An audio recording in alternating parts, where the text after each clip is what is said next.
Welcome all my Resolume wire patching friends.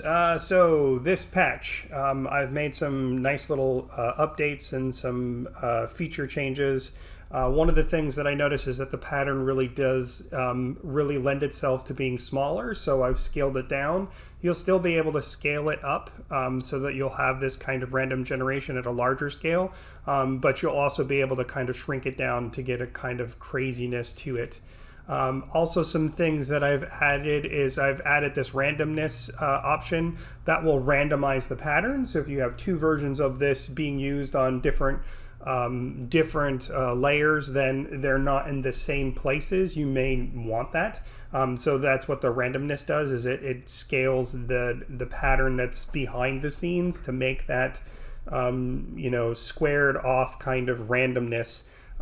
So it just gives you that option to change it. The other thing is there's also a cycle speed now. So that's the speed in which the randomness, it changes, it moves within the scene.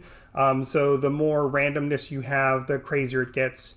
Also, there's a density option. The density option does exactly that. It changes how much density is the pattern. So there's a breakup. So it's not just a full-on picture. It's like the picture is being eaten away by the randomness. So that's one thing that I've been working on. Also, the bunch of the randomization. So you can have this kind of like completely static over the entire thing, or you can have just pockets of pattern that has been put over the top of it. So what we could do is we could also have, for instance, random bunch, but also make the bunch a little bit larger, and then scale the pattern so that it's smaller, so that it affects more of the area. We could add some randomness to it. So there's lots of different ways that the pattern can be adjusted. I wanted to have like multiple ways that you could really kind of affect the image. So that's what I have so far. There's also an option for transport. Transport is the option of the tap resync. You probably already know this. So you tap it to the beat of your music, and it changes the speed of the speed of which the random jumps. You'll notice that it's jumping multiple times as it beats to 149 beats per minute. But you also have the option for manual trigger. Manual trigger still has that randomization that's kind of moving slowly and smoothly.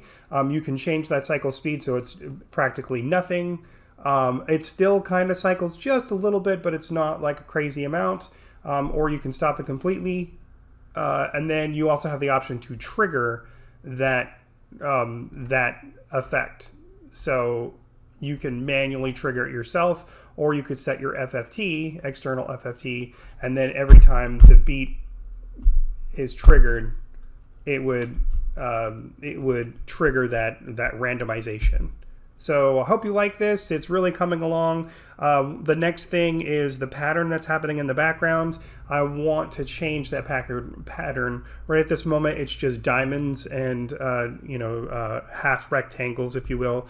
All kinds of different things that I've had in the back of my brain as far as how to make this look static and to kind of change those patterns so that they're random and it has this kind of organized randomness. So there's some things that I'm thinking about, but I think it's coming along nicely. Thank you for your interest, and you be sure to have a good day.